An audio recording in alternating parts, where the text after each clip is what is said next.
보물 같은 여러분 반갑습니다. 세계지리 스텝 바이 스텝. 뉴탐정 세계지리의 진짜검 이진웅입니다. 자, 오늘 15번째 시간입니다. 오, 벌써 굉장히 많이 왔는데요. 오늘은 세계 대지형이라는 주제로 지형 형성 작용 그리고 다양한 대지형에 대해서 알아보려고 합니다. 자, 일단 본격적인 내용 시작하기 전에 지난 시간에 배웠던 내용 간단하게 정리해 볼게요. 자, 지난 시간은요, 크게 빙하지형 그리고 주빙하지형에 대해서 학습해 보았습니다. 자, 지구는 기온이 계속해서 변하고 있다 그랬고요. 특히나 신생대 4기에 기온이 오르락 내리락을 반복했는데요. 지구의 기온이 지금보다 낮았던 빙기에 빙하의 면적이 확장되면서 과거에 빙하로 덮였던 지역에 다양한 빙하지형이 발달한다라고 얘기했습니다. 그래서 빙하의 침식지형 그리고 퇴적지형 살펴봤는데요. 빙하 침식지형으로는 권곡 그리고 호른, 빙하호, 빙식곡, 현곡 등이 있었고요. 다음에 퇴적지형으로는 빙퇴석, 모레인이라고도 부르죠. 드럼린, 에스커 등이 있었습니다. 자, 제가 이 지형들 얘기할 때마다 지난 시간에 했던 내용들이 머릿속에 파박파박 떠오르시나요? 그림과 함께 기억하시면 더욱 좋을 것 같습니다.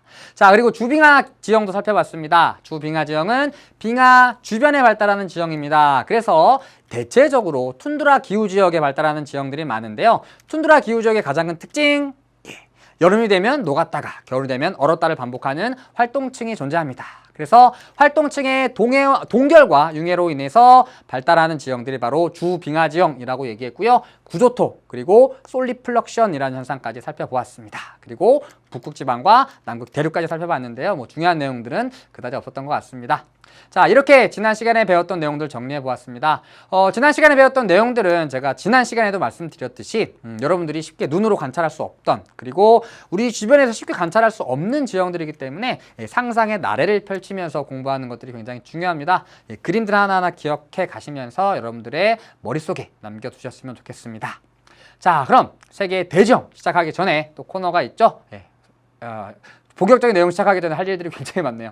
자, 오늘 15번째 끌림 준비해 보았습니다. 오늘은 바다로 갈 겁니다. 인도양에 위치한 나라인데요.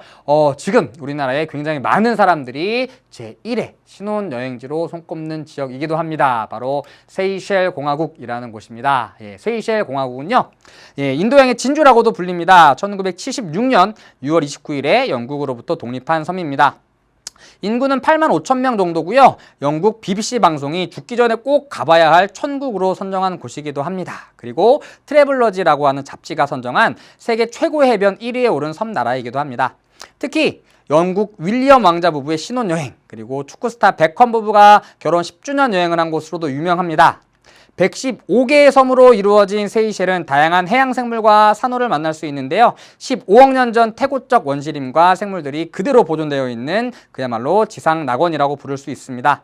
세이셸에서 두 번째로 큰 프랄리네는요, 유네스코가 선정한 발드메 국립공원이 있습니다. 이곳에는 오직 이곳에만 존재하는 코코드 메르, 바로 이 과일입니다. 바다의 코코넛이라는 과일이 있는데요. 굉장히 특이한 형태를 갖추고 있죠. 자, 섬의 북서쪽에 위치한 앙세라지오 해변은 아름다운 절경으로 인해 기네스북에 오르기도 했습니다. 이 해변은 사람의 손길이 닿지 않아 온전한 자연의 참 아름다움을 느낄 수 있는 곳입니다. 세이셸에 있는 41개의 크고 작은 화강암 성 중에 가장 다양한 모습을 자랑하는 해변을 볼 수 있는 곳이 바로 라디그 섬입니다. 특히 라디그 섬의 앙세소스 다종 해변은 세이셸을 대표하는 해변으로 영화 캐스터웨이의 배경이 되었던 곳이기도 합니다. 햇빛의 각도에 따라 변하는 거대한 화강암들은 변화무쌍함을 자랑하는 그야말로 장관을 이룹니다. 자, 여기까지 우리 세이셸 공화국이라는 곳의 사진을 여러 장 보았습니다.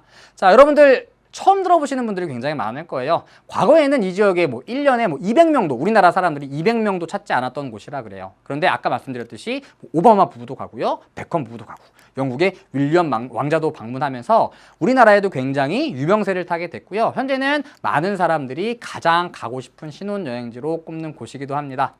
여러분들도 언젠가는 결혼을 하게 될 텐데요. 그때 신혼여행 장소를 골라야 되겠죠? 그때 세이셸 공화국이 떠오르면서 맞아. 그때 뉴탐스런 세계지리 할 때 진짜 곰선생님이 여기 소개시켜줬었지. 꼭 한번 가봐야지.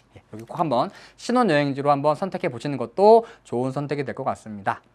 자, 그럼 본격적으로 오늘 세계 대지형 첫 번째 시간 시작해 볼게요. 자, 세계 대지형, 빅 지형입니다. 그야말로 큰 규모의 지형들을 우리는 대지형이라고 얘기하는데요. 이 세계 대지형에 대해서 학습하기 전에 먼저 알고 가야 되는 내용이 있습니다. 바로 지형 형성 작용이라는 내용인데요. 오른쪽에 간단하게 정리해 볼게요. 자, 지형 형성 작용은요, 말 그대로 지형을 형성하는 다양한 작용들을 얘기합니다. 우리는 지표면의 다양한 형태를 지형이라고 얘기하는데요. 이러한 지형은 다양한 요인에 의해서 만들어졌습니다. 자, 그런데 이러한 지형 형성 작용을 가장 크게 분류하면 크게 두 가지. 내적 작용, 그리고 외적 작용으로 나눠볼 수 있습니다. 자, 먼저 내적 작용은요, 지구 내부의 어떤 것들이 원인이 되어서 만들어지는 작용들을 얘기합니다. 다시 세 가지로 나눌 수 있는데요. 첫 번째가 조륙운동, 두 번째는 조산운동, 그리고 마지막은 화산활동입니다. 자, 그리고 외적 작용은 지구 외부의 어떤 것들이 원인이 되어서 나타나는 지형 형성 작용들을 얘기하는데요. 자, 일단 내적 작용부터 알아보고 그 다음에 외적 작용에 대해서 알아보도록 할게요. 자, 먼저 내적 작용입니다. 자, 내적 작용은요, 말씀드렸듯이 지구 내부의 어떤 것들이 원인이 되어서 나타나는 지형 형성 작용입니다. 자, 그럼 지구 내부에 무엇이 있냐? 자, 지구의 내부는 이렇게 생겼죠. 지구의 중심에 내과 외, 핵이 있고요. 엄청나게 뜨겁습니다. 자, 이런 핵에 의해서 이 위에 자리 잡고 있는 멘틀이 뜨겁게 가열이 됩니다. 가열된 멘틀은 뱅글뱅글뱅글뱅글 돌게 되는데요. 이러한 멘틀의 작용을 멘틀의 대류라고 얘기합니다. 여러분들 라면 끓일 때 건더기 스프 딱 넣고 물을 끓이다 보면 건더기 스프가 이 냄비 물의 가장자리 쪽에 다 다다다다 달라붙어 있는 모습 본 적 있으시죠? 바로 물이 끓으면서 대류 현상을 일으키기 때문입니다. 이 멘틀도 마찬가지예요. 핵에 의해서 뜨겁게 가열이 되면서 얘가 뱅글뱅글 돌고 있습니다. 자, 멘틀이 뱅글뱅글 돔에 따라 멘틀 위에 올려져 있는 지각판들도 이동을 하게 되겠죠. 그러면서 지각판이 갈라지고 또는 만나면서 다양한 지형을 형성하게 되는데요. 우리는 그것을 내적 작용이라고 얘기합니다. 지구 내부의 것이 원인이 되어서 나타나는 작용이죠. 자, 그리고 이러한 내적 작용은 크게 세 가지로 나눠볼 수 있다 그랬죠. 첫 번째는 조륙운동입니다. 자, 조륙운동. 육자는요, 당연히 육지이고요. 조자는 make예요, make. 만들다 할 때 조자입니다. 창조할 때 조자예요. 그럼 조륙운동은 무슨 뜻인가요? 육지를 만드는 거죠. make land. 영어 잘 못하지만 make land 하는 작용입니다. 육지를 만드는 작용입니다. 어떤 작용이냐면, 자, 이렇게 육지가 있고요. 여기에 바다가 있습니다. 우리 바다 위에 솟아나와 있는 부분을 일반적으로 육지라고 얘기하죠. 자, 이러한 육지를 엄청난 무게로 짓누르는 경우가 발생을 합니다. 이렇게 뭐 진짜 검색님과 같이 수많은 인구가 누르기도 하고요. 또는 거대한 빙하가 또는 수많은 퇴적물들이 이러한 육지를 누르는 이러한 작용이 발생을 하게 되면 얘는 커다란 무게에 의해 짓누르기 때문에 이러한 압력에 의해서 아래로 내려앉게 됩니다. 우후 내려앉는 것이죠. 자, 이러한 작용을 우리는 침강이라고 얘기합니다. 아래로 내려앉는 겁니다. 자, 그런데 이 육지를 누르던 이러한 퇴적물들이나 빙하 같은 애들이 사라져라! 빠바박! 사라지게 되면 얘를 누르던 압력이 사라지겠죠. 그러면 누르고 있던 힘이 사라지니까 얘는 다시 위로 붕 하고 올라오게 되는데요. 이러한 작용을 융기라고 얘기합니다. 융기. 자, 이러한 침강과 융기는요, 이렇게 생각해 보시면 조금 더 쉬워요. 침강, 누르는 겁니다. 압력을 가하면 얘가 눌리겠죠. 육지도 마찬가지로 압력을 받으면 아래로 내려가고요. 압력이 사라지게 되면 다시 원래대로 돌아오겠죠. 압력이 사라지니까 다시 위로 올라오게 되는 겁니다. 자, 그런데 보면 침강했을 때 육지의 면적은 요만큼이죠. 자, 그런데 융기를 하게 되면은 죄송합니다. 아래로. 육지가 육지의 면적이 더욱 넓어지게 되겠죠. 아, 융기하면서 육지가 만들어졌구나. 그래서 make land, 조륙 운동이라고 얘기하는 거죠. 그래서 침강과 융기, 바로 조륙 운동의 두 가지 작용이라고 할 수 있습니다. 자, 다음 두 번째 알아볼 내용은 조산 운동입니다. 자, 조자는 역시 조륙 운동과 같아요. make입니다. 만들다. 이번에 뭘 만드는 거죠? 산을 만드는 겁니다. 조산 운동이라고 얘기합니다. make mountain이 되겠죠. 자, 이러한 땅덩어리가 자리 잡고 있습니다. 얘를 양쪽에서 이렇게 눌러 보려고 해요. 자, 이렇게 양쪽에서 누르는 힘을 우리는 횡압력이라고 얘기하는데요. 얘를 양쪽에서 누르면 어떻게 될까요? 제가 한번 눌러 보겠습니다. 양쪽에서 횡압력을 작용하면 얘가 이렇게 휘어지게 되겠죠. 자, 이렇게 지층이 횡압력에 의해서 휘어지는 현상, 이것을 우리는 습곡작용이라고 얘기합니다. 얘는 주변 지역보다 높이가 높아졌죠? 얘가 바로 뭐가 되는 건가요? 산이 되는 거죠. 산. 산을 만들었구나. make mountain 해서 조산운동이라고 부르는 거죠. 자, 조산운동은 습곡작용도 있고요. 또 하나의 작용이 있는데요. 자, 이번에는 이러한 지각을 양쪽으로 당겨 보려고 합니다. 이렇게 당겨 보려고요. 양쪽으로 이렇게 당겨 보려고 합니다. 자, 양쪽에서 누르는 힘을 횡압력이라고 한다면 이렇게 잡아당기는 힘을 장력이라고 하는데요. 어떻게 될까요? 역시 제가 한번 해보겠습니다. 이렇게 되는 거죠. 자, 이번에는 지층의 약한 부분이 끊어지면서 이 부분이 내려앉게 됩니다. 층이 생기면서 절단되는 거죠. 그래서 이러한 작용을 단층작용이라고 얘기합니다. 그래서 장력이 발생하면 지층의 약한 부분이 끊어지면서 층이 나누어지게 되는 것이죠. 그리고 여기는 여기보다 높이가 높네요. 얘가 뭐가 되는 거예요? 산이 되는 거죠. 역시 make mountain, 산을 만들었네요. 그래서 조산운동이라고 얘기합니다. 그래서 조류운동에는 융기와 침강이 있고요. 조산운동에는 습곡과 단층이 가장 대표적인 예라고 할 수 있습니다. 자, 그리고 하나 남은 것은 바로 화산활동인데요. 어이구. 자, 지각 밑에는 부글부글 마그마가 엄청나게 높은 온도로 끓고 있습니다. 그리고 이러한 마그마가 지각의 약한 부분 또는 판의 경계에서 지각을 뚫고 솟아오르면서 빠바바바방 분출하는 경우가 있습니다.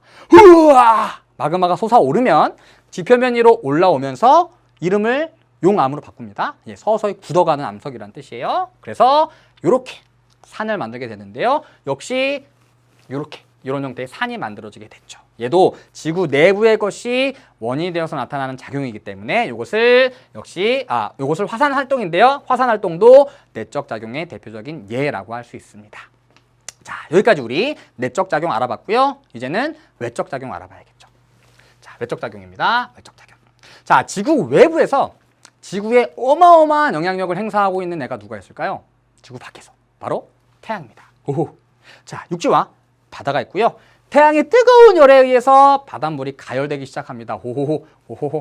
자, 하늘로 올라가면 수증기들이 모여서 구름을 만들겠죠. 그리고 구름이 후 이동을 해서 육지에 비를 뿌립니다. 자, 이런 빗물이 모이면 하천이 만들어지겠죠. 하천은 다시 산지를 흘러서 바다로 돌아오게 됩니다. 다시 출발점으로 돌아왔죠. 그리고 또다시 가열하면 다시 구름이 생기고 다시 이동을 해서 다시 비를 뿌리고 다시 하천이 만들어지면 다시 바다로 돌아오겠죠. 다시 얘기해서 이러한 일들이 계속해서 반복되는 겁니다. 이것을 대기와 해양의 순환이라고 얘기하는데요. 이러한 순환이 일어나는 가장 근본적인 원인은 무엇 때문인가요? 얘 때문이죠. 그래서 지구 외부의 태양 에너지에 의해서 나타나는 작용이에요. 그래서 외적 작용이라고 부르는데 이러한 순환의 과정에서 하천 만들어지고요. 그 다음에 바람 만들어지죠. 그 다음에 얘가 얼어붙으면 고위도 지역에 빙하 만들어지고요. 그 다음에 해수, 바닷물도 만들어집니다. 얘네들이 육지에서 이동하면서 가만히 이동하는 것들이 아니라 얘를 깎아내고요. 그 다음에 깎은 물질을 운반하고요. 그 다음에 어두운 곳엔가 쌓아둡니다. 깎고 운반하고 쌓고 깎고 운반하고 쌓고 깎고 운반하고 쌓고 하면 지표면의 모양이 달라지게 되겠죠. 다시 얘기해서 지형을 형성하게 됩니다. 그래서 태양 에너지에 의해서 이러한 애들이 순환하는 과정에서 침식, 운반, 퇴적에 의해서 다양한 지형을 형성하는 작용을 우리는 외적 작용이라고 얘기합니다. 자, 그런데 이러한 내적 작용과 외적 작용은 어떠한 관계를 갖고 있냐면 평평한 지표면이 있습니다. 내적 작용이 여기에 작용하게 되면 평평하던 지표면에 기복이 만들어지게 됩니다. 쉽게 얘기하면 울퉁불퉁해진다는 얘기죠. 그리고 외적 작용이 가해지게 되면 침식, 운반, 퇴적이 이루어지면서 높이가 낮아지면서 다시 평탄해지는 것이죠. 다시 얘기하면 외적 작용은 울퉁불퉁하게 기복을 만들고요. 외적 작용은 기복을 없애는 역할을 합니다. 그러면서 지구는 계속해서 지형이 만들어지게 되는 것이죠. 이러한 작용을 지형 형성 작용이라고 부릅니다. 자, 여기까지 했던 내용 간단하게 정리해 볼게요. 오른쪽으로 봅시다. 자, 내적 작용은 조류운동, 조산운동, 화산활동으로 나눌 수 있는데요. 조류운동은 다시 융기와 침강으로 나눌 수 있죠. 그리고 조산운동은 습곡과 단층으로 나눌 수 있습니다.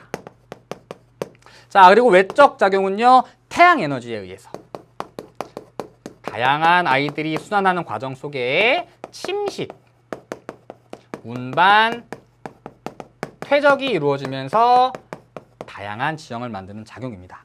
자, 일반적으로 이러한 내적 작용에 의해서 만들어지는 지형들은요, 규모가 굉장히 큽니다. 대륙적인 규모에서 만들어지는 지형들이에요. 오, 빅! 오, 완전 커! 그래서 우리는 내적 작용에 의해서 만들어지는 지형들을 대지형이라고 부르고요.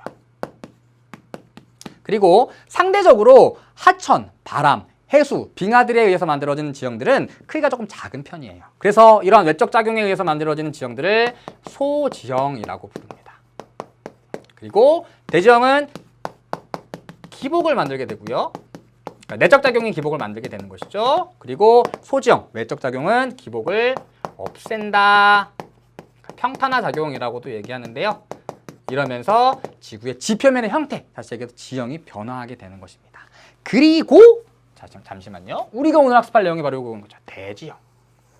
다시 얘기해서 내적 작용에 의해서 이러한 일들이 일어나면서 커다란 형태, 대륙적인 규모에서 만들어지는 지형들을 우리가 오늘 학습하게 됩니다. 자, 무슨 얘기인지 아시겠죠? 자, 그럼 왼쪽으로 가볼게요. 자, 본격적으로 우리 교재에 판구조운동과 주요 조산대라는 내용들이 나와 있는데요. 조산대는 조금 이따 학습하겠지만 우리 아까 했던 조산운동이 활발하게 일어나는 지역들입니다. 자, 이러한 조산대를 이해하기 위해서는 먼저 판구조운동이라는 것을 알아야 하는데요. 우리 아까 멘틀 위에는 지각이 떠 있다 그랬죠. 그래서 지표면에 있는 판은 이러한 지각은 이렇게 다양한 판으로 나눠볼 수가 있습니다. 자, 멘틀 위에는 약 10여 개의 판이 존재하고 있고요. 바다에 있는 해양판, 그리고 대륙을 구성하는 대륙판, 크게 두 가지로 나눠볼 수가 있습니다.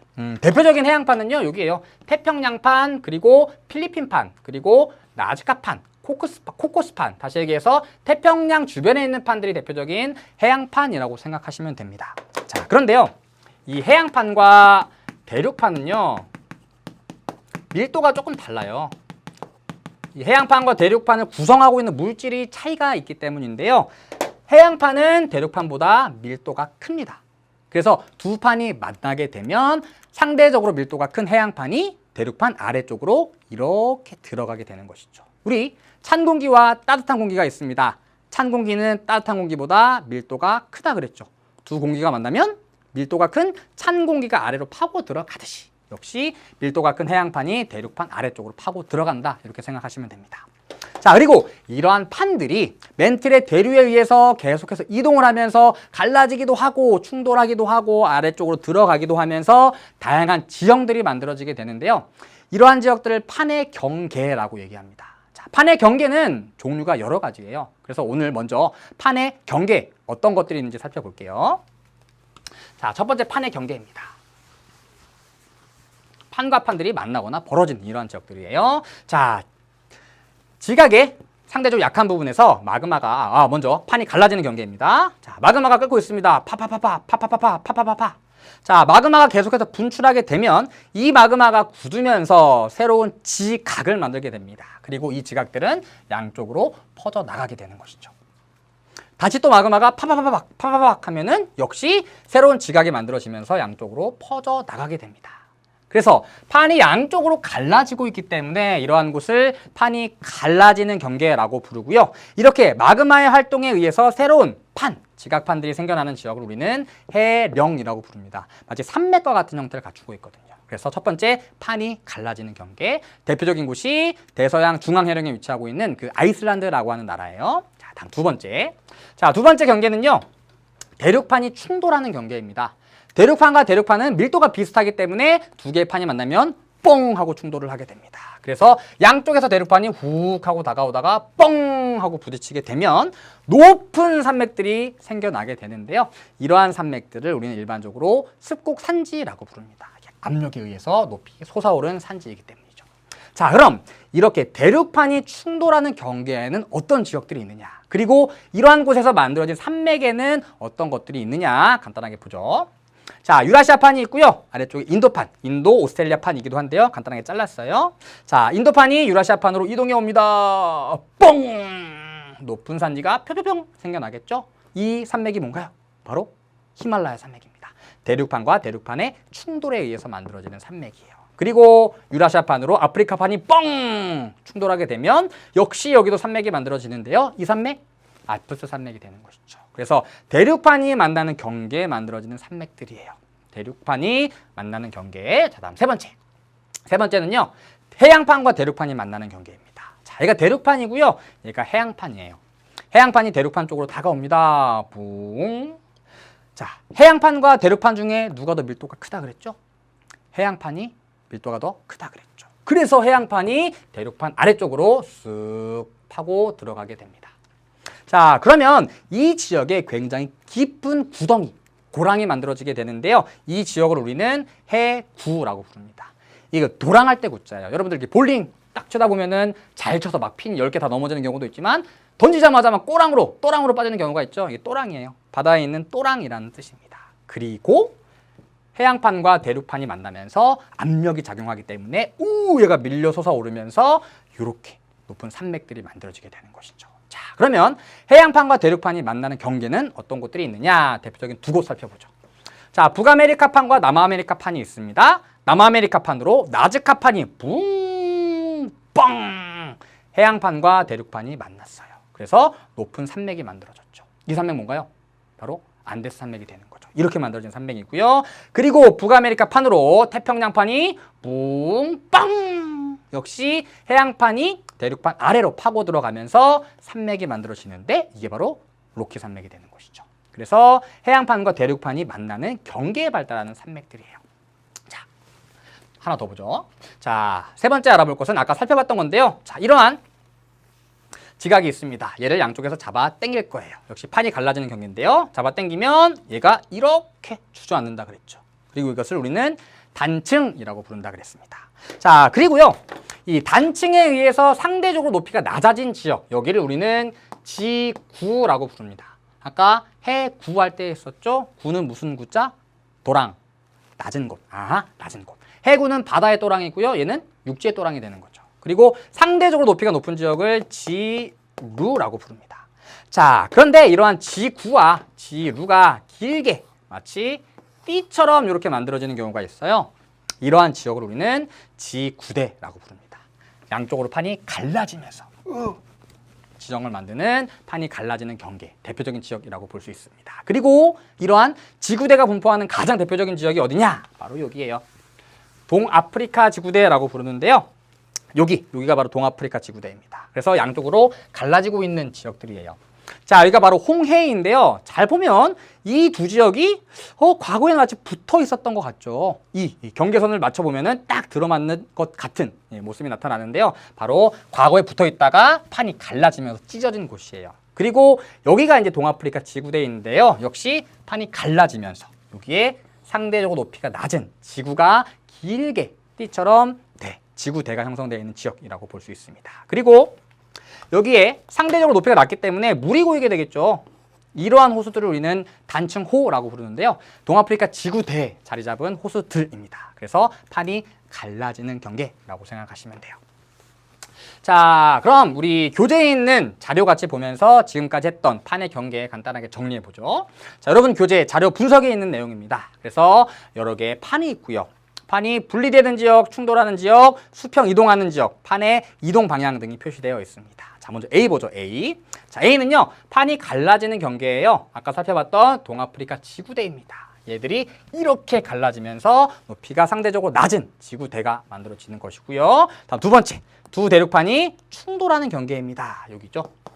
아까 살펴봤던 곳입니다. 그래서 인도 오세ania 판과 그리고 유라시아 판이 만나면서 히말라야 산맥이라는 굉장히 높은 산맥이 만들어졌죠. 두 대륙판이 충돌하는 지역. 그리고 마지막으로 해양판과 대륙판이 만나는 경계 여기죠. 역시 아까 살펴봤던 곳이고요. 안데스 산맥이 발달하는 곳입니다. 그래서 해양판이 대륙판 아래로 들어가면서 깊은 또랑을 만드는데요. 여기가 바로 해구라고 얘기했었죠. 자, 이러한 판의 경계에서는 우리 아까 살펴봤던 조산운동이 굉장히 활발하게 일어나게 됩니다. 그래서 이렇게 조산운동이 활발하게 일어나는 지역을 조산대라고 부르는데요. 조산대의 위치는 바로 이렇게 됩니다. 그래서 판의 경계는 굉장히 여러 군데이지만 여러분들이 알아야 할 조산대는 크게 두 가지예요. 자, 먼저 이게 바로 태평양입니다. 태평양을 고리처럼 두르고 있죠. 남아메리카 서쪽에서 이렇게 북아메리카를 지나 알류산 열도를 지나 쿠릴 열도를 지나 이렇게 뉴질랜드에서 끝나는 조산대예요. 태평양을 고리처럼 두르고 있다라고 해서 고리 환자를 써서 환태평양 조산대라고 부릅니다. 그리고 여기 인도네시아에서 이렇게 히말라야 산맥을 지나 알프스 산맥까지 이어지는 요 조산대. 요 조산대는 알프스 히말라야 조산대라고 부릅니다. 그래서 환태평양 조산대, 히말라야 조산대입니다. 자, 그리고 자료에 지진과 화산 발생 지점을 표시해 놓았는데요. 지진과 화산이 주로 발생하는 지역들 공통적으로 어디냐면 판의 경계 지역이죠. 그리고 환태평양 조산대와 히말라야 조산대에서 이러한 지진과 화산이 엄청나게 많이 발생하고 있음을 알 수 있습니다. 그래서 주요 조산대, 바로 판의 경계에서 다양한 조산 운동들이 일어나는 지역들이다. 이렇게 정리해 두시고요. 판의 경계는 여러 가지 종류가 있어요. 판이 갈라지는 곳, 해령과 지구대가 있고요. 그다음에 대륙판과 대륙판이 만나는 지역. 그래서 히말라야 산맥, 알프스 산맥이 있고요. 그 다음에 해양판과 대륙판이 만나면서 해양판이 대륙판 아래로 들어가는 지역. 그래서 안데스 산맥, 로키 산맥은 이러한 지역에 만들어진 높은 산맥들입니다. 자, 여기까지 우리 판 구조 운동과 주요 조산대 정리해 봤고요. 자, 다음은 본격적으로 이제야 세계의 대지형, 큰 대단원의 주제가 나오는데요. 세 번째 알아볼 내용이 바로 세계의 대지형입니다. 자, 세계 대지형 학습하기 전에 먼저 여러분들 지질시대라는 것을 학습하고 가셔야 되는데요. 사람도 태어나면 점차 나이를 먹게 되고요. 나이를 먹으면서 연령대가 높아지게 되고요. 연령대, 속하는 층, 연령층이 달라지게 됩니다. 태어나자마자 노년층에 속하지는 않죠. 그래서 태어나면 유소년층에 속했다가 청장년층이 됐다가 노년층으로 이동하게 됩니다. 자, 지구의 인생도요, 사람의 인생과 같이 살펴본다면 지구의 인생을 여러 개의 시대로 나눠볼 수가 있습니다. 이것을 간단하게 얘기해서 지질시대라고 얘기해요. 자, 어렵게 공부할 필요는 없고요. 어떠한 시대들이 있는지, 그리고 순서가 어떻게 되는지만 알고 계시면 됩니다. 자, 먼저 태초에 지구가 만들어진 가장 옛날 시기입니다. 지구가 시작되었던 시기예요. 그래서 시원생대라고 부릅니다. 자, 시원생대를 지나서 고생대에 진입하게 되고요. 고생대가 끝나면 중생대, 그리고 신생대로 들어오게 됩니다. 그리고 신생대는 다시 3기와 4기로 나누는데요. 이 4기가 바로 지금 현재 우리가 거주하고 있는 시대라고 할 수 있어요. 그래서 지구는 이러한 시대를 거치면서 나이를 먹고 왔구나. 자, 그리고 우리가 지금 배울 세계 대지형은요, 언제 조산운동을 받았느냐에 따라서 그 형태가 달라집니다. 그래서 언제 조산운동을 받았는지 시기를 잘 기억해 두시기 바랍니다. 자, 그럼 첫 번째부터 볼게요. 자, 첫 번째 살펴볼 대지형은 바로 안정지괴 또는 안정육괴라고 부르는 대지형입니다. 안정되어 있어요. 안정되어 있는 땅 덩어리예요. 자, 얘는요, 일단 시원생대 때 조산운동을 받은 지역들이에요. 자, 무슨 얘기냐면 이 시원생대 때 조산운동 받았죠. 그리고 그 오랜 시기 동안 조산운동이 일어나지 않고 계속해서 침식을 받은 지역입니다. 자, 이렇게 오랫동안 조산운동이 일어나지 않았대요. 이때 시원생대 때 조산운동을 받고 그 이후로는 계속 침식만 받아왔대요. 다시 조산운동이 일어날 가능성이 있을까요? 별로 없겠죠. 제 키와 같습니다. 안정되어 있죠. 15년 동안 이 키예요. 갑자기 키가 클 가능성이 있을까요? 그럴 리 없겠죠. 제 키는 안정되어 있습니다. 갑자기 자랄 일이 없듯이 얘도 갑자기 조산운동이 일어날 일이 없는 겁니다. 그래서 안정되어 있다라고 얘기하는 것이죠. 그리고 굉장히 오랜 기간 침식을 받아왔네요. 그래서 시원생대 때 최초의 조산운동을 받았을 때는 이렇게 심한 기복이 만들어져 있었겠죠. 그리고 오랜 세월 동안 계속 침식을 받으면서 낮아지면서 현재는 평탄한 형태를 갖추고 있는 지역, 이 지역을 안정지괴 또는 안정육괴라고 부릅니다. 자, 그리고 이런 안정지괴 혹은 안정육괴는요, 크게 두 가지 형태로 나눠볼 수 있는데요. 자, 먼저 이렇게 생긴 지형이 하나 있습니다. 자, 우리 중세시대 기사들 보면 기사들 크게 두 가지 들고 있죠. 한쪽 손에는 뭐 들고 있나요? 칼 들고 있고요. 한쪽 손에는 공격만 하면 안 되겠죠. 맞기도 해야 되니까 방패를 들고 있습니다. 엄청 거대한 방패네요. 자, 중세 시대에 기사들이 갖고 있던 방패처럼 생겼다. 방패처럼 생겼죠. 전신을 막으려고 그러나 이렇게 뭐 들고 다니기 힘들 것 같은데요. 어쨌든 방패처럼 생겼다. 그래서 방패 순자를 써서 방패 형상의 지형이다. 그래서 이 지형을 우리는 순상지라고 부릅니다. 방패 형상의 평탄한 지형입니다. 다음 두 번째, 이렇게 생긴 지형도 있어요. 자, 뭐처럼 생겼나요? 마치 여기 눌러 앉아서 밥도 먹고요, 스테이크도 먹고 피자도 먹고 싶습니다. 자, 마치 이것들을 먹는 탁자처럼 생겼죠. 그래서 탁자 형상의 지형이다. 그래서 얘를 탁상지라고 부르는 겁니다. 그래서 이 안정주계는요, 시원생대 때 조산운동을 받은 이후 오랫동안 침식을 받아온 거예요. 그러다 보니 이렇게 완만한 그리고 평탄한 형태의 순상지와 탁상지의 형태로 나타나는 경우가 많이 있습니다. 자, 일단 조산운동을 받았던 시기 기억하시고요. 그 다음에 어떤 형태인지 기억하시고요. 그리고 하나 더 기억해야 되는 게 우리 대지역마다 주로 분포하는 지하 자원이 조금 다르거든요. 자, 일단 안정지교에 많이 분포하는 지하 자원은 철광석입니다. 철광석. 이건 조금 이따 다시 정리해 드릴게요. 철광석 많이 분포해요. 이렇게 정리하시면 됩니다. 자, 다음 두 번째 지형으로 가볼게요. 자, 두 번째 대지형은요, 고기조산대입니다. 고기, 삼겹살, 뭐 스테이크 이런 고기가 아니고요. 주로 고생대 시기에 조산운동을 받은 지역들, 이렇게 생각하시면 돼요. 고생대 시기에. 자, 그래서 얘는 요때 조산운동 받은 거죠. 그리고 이 기간 동안 침식을 받아온 겁니다. 자, 안정지계보다는 침식을 덜 받았죠. 하지만 그래도 그 안정지계보다는 침식을 덜 받았지만 그래도 어느 정도는 침식을 받은 지역들입니다. 자, 다시 얘기해서 고생대 때 조산운동을 받았을 때 이렇게 울퉁불퉁한 기복이 만들어졌겠죠. 그리고 계속해서 침식을 받으면서 높이가 낮아졌는데 그래도 안정육계만큼 평탄해지진 않은 겁니다. 왜냐하면 안정육계보다는 침식을 덜 받았죠. 얘는 요만큼 받은 거니까. 그래서 상대적으로 낮은 산지, 그리고 완만한 경사를 이루는 산지가 분포하는 지역들, 여기를 고기조산대라고 하고요. 여기에 발달하는 산맥들을 고기습곡산지라고 부릅니다. 자, 형태 기억해 두시라 그랬죠. 안정육계는 방패 또는 탁자처럼 생겼는데 얘는 약간 높이가 낮고 경사가 완만하구나. 고기조산대. 안정지계보다는 침식을 좀 덜 받았어. 자, 역시 고기조산대에 분포하는 지하자원 기억해 두셔야 됩니다. 여기는 석탄이 많이 분포합니다. 석탄. 그래서 안정지계는 철광석, 그리고 고기조산대에는 주로 석탄이 분포한다. 자, 여러분들이 조심하셔야 될 게요. 여러분들 항상 그 지리 공부하면서 100%를 생각하시는 경우가 많은데요. 자, 고기조산대라고 다 100% 석탄이 나타나는 것은 아니고요. 석탄이 분포하는 지역도 다 고기조산대는 아닙니다. 그래서 고기조산대에 주로 많이 분포하는 지하자원이 석탄이에요. 이렇게 생각하시면 됩니다. 자, 다음 신기조산대로 가볼게요. 신기조산대. 자, 신기조산대는요, 중생대 말부터 신생대까지, 그리고 지금까지도 조산운동이 일어나고 있는 지역들이에요. 그래서 주로 신생대 시기에 조산운동을 받은 지역들이라고 해서 신기조산대라고 부릅니다. 그래서 여기는 이렇게 되는 거죠.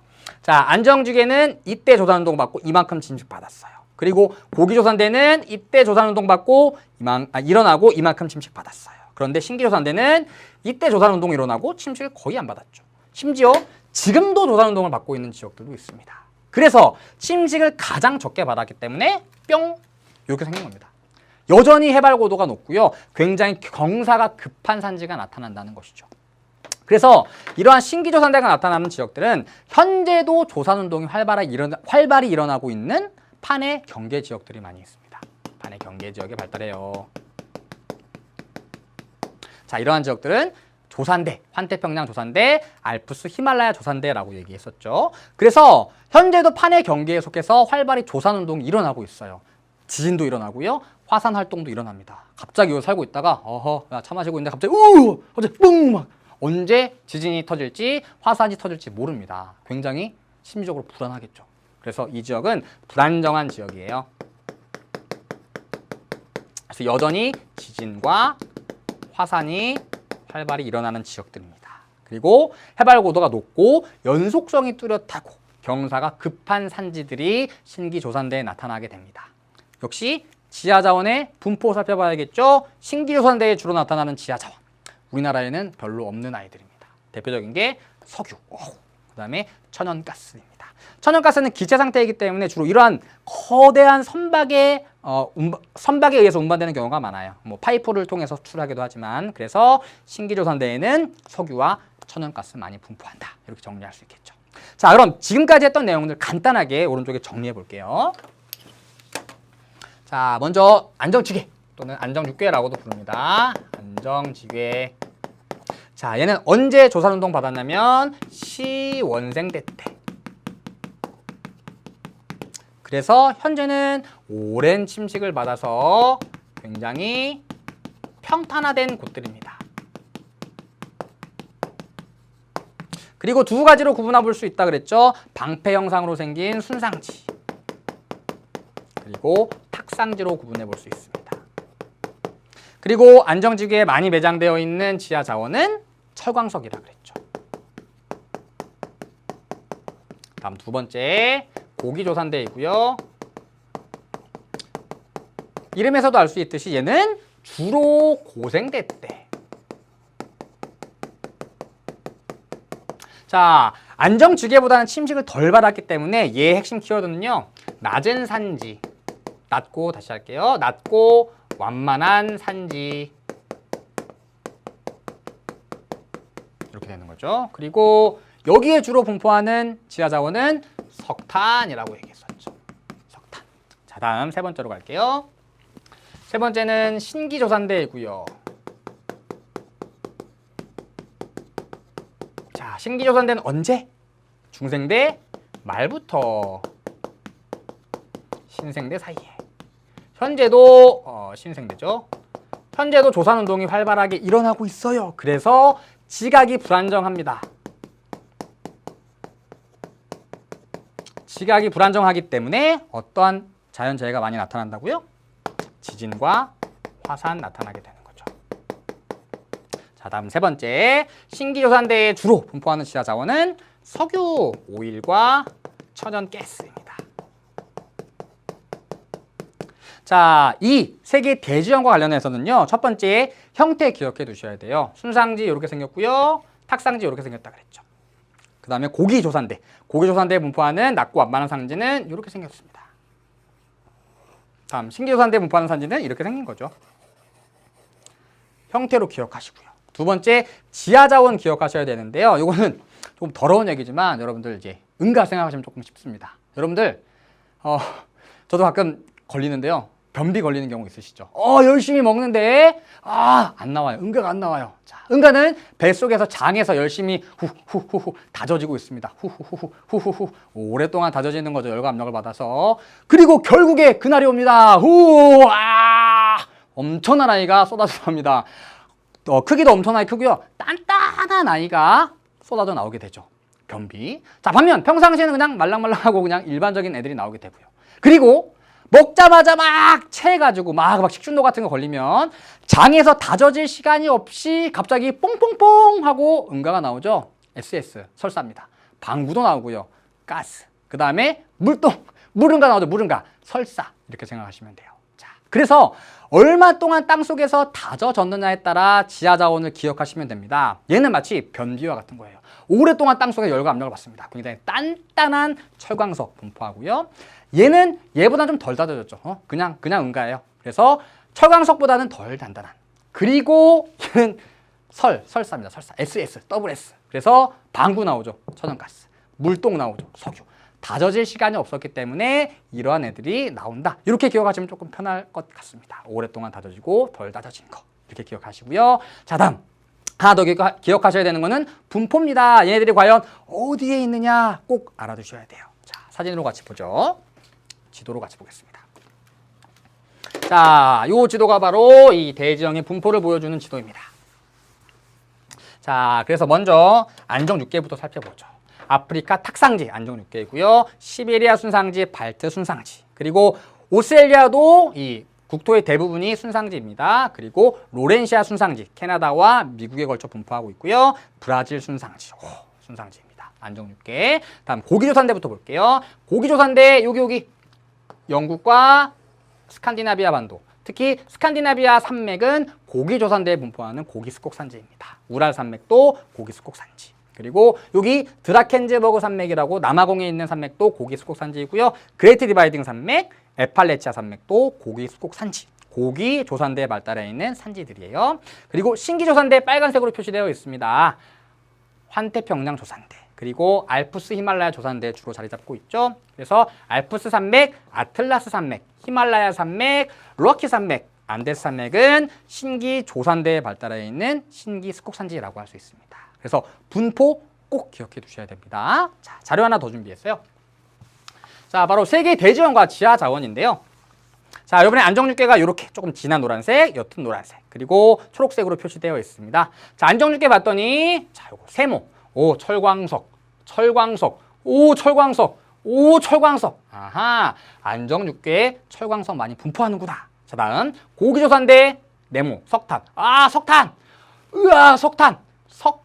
여기도 석탄! 아하, 고기조산대, 석탄. 다음에 석유는 신기조산대 주로 분포한다 그랬죠? 여기 이렇게 석유 분포하는 모습 볼 수 있습니다. 그래서 완전히 일치하진 않지만 이 지하 자원의 분포는 세계 대지원과 굉장히 밀접한 관련을 갖고 있다. 정리해 두시면 될 것 같습니다. 자, 오늘 제가 준비한 내용은 여기까지고요. 오늘 배웠던 세계 대지원과 관련된 문제 몇 가지 풀어볼게요. 자, 먼저 여러분 교재 72페이지에 있는 스스로 풀어보기 1번입니다. 자, 지도에 AC 대지형에 대한 옳은 설명을 보기에서 고르래요. 자, 이와 같이 세계 대지형과 관련된 문제는요, 지도가 제시됩니다. 그리고 여기에서 각각의 표시된 A부터 C가 어떠한 대지형인지를 알아야 풀 수 있어요. 그래서 분포를 반드시 알아야 되는 거죠. 자, 먼저 A부터 A. 자, 여기. 시베리아 대륙을 시베리아에 넓게 걸쳐져 있습니다. 얘는 안정지대가 되고요. 다음 B를 봤더니 C부터 볼게요. 자, C는 환태평양 조산대, 그리고 알프스 히말라야 조산대에 걸쳐 있습니다. 신기 조산대가 되고요. 자연스레 여기 안정육계 주변에 분포하는 B가 고기 조산대가 되는 거죠. 분포 기억해 두시고요. 자, 보기 보죠. A는 B보다 먼저 형성되었대요. 안정육계는 고기 조산대보다 먼저 형성되었대요. C 원생대 때, 얘는 고생대 때니까 얘가 먼저 만들어졌죠. 맞는 보기. 다음 B는 C보다 지진 발생 빈도가 높대요. B는 고기조산대고 C는 신기조산대입니다. 신기조산대는 지각이 불안정해서 지금도 지진과 화산이 일어나고 있대요. 따라서 고기조산대는 신기조산대보다 지진 발생 빈도가 높다. 옳지 않은 보기가 되겠죠. 다음 디귿. 신기조산대는 안정육계보다 지표의 기복 차이가 심하다. 자, 지표의 기복, 울퉁불퉁한 정도를 얘기합니다. 안정육계는 순상지나 탁상지고요. 신기조산대는 이런 산맥들 나타난다 그랬죠. 따라서 지표의 기복 차이가 더 심한 곳은 신기조산대입니다. 맞는 보기고요. 다음 리을. 평균 해발 고도는 BAC 순으로 높대요. 자, 세 지역 중에 평균 해발 고도 가장 높은 곳 C가 되고요. 다음은 B, 마지막에 A가 되겠죠. 옳지 않은 보기가 되겠네요. 정답은 기억과 디귿이 되겠습니다. 자, 다음 문제로 가보죠. 여러분 교재 74페이지의 기본 문제 1번입니다. 바로 기본적인 지형 형성 작용과 관련된 내용이에요. 자, 다음 글의 밑줄 친 기억부터 미음에 대한 설명 중 옳지 않은 것을 고르래요.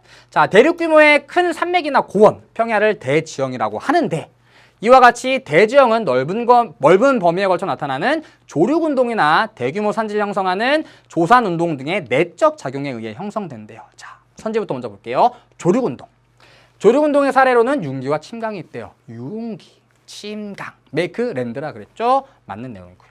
자, 다음 내적 작용에 의해 형성되며 외적 작용에 의해 기복이 감소한대요. 그래서 외적 작용은 기복을 없애는 작용이라 그랬죠. 자, 보죠.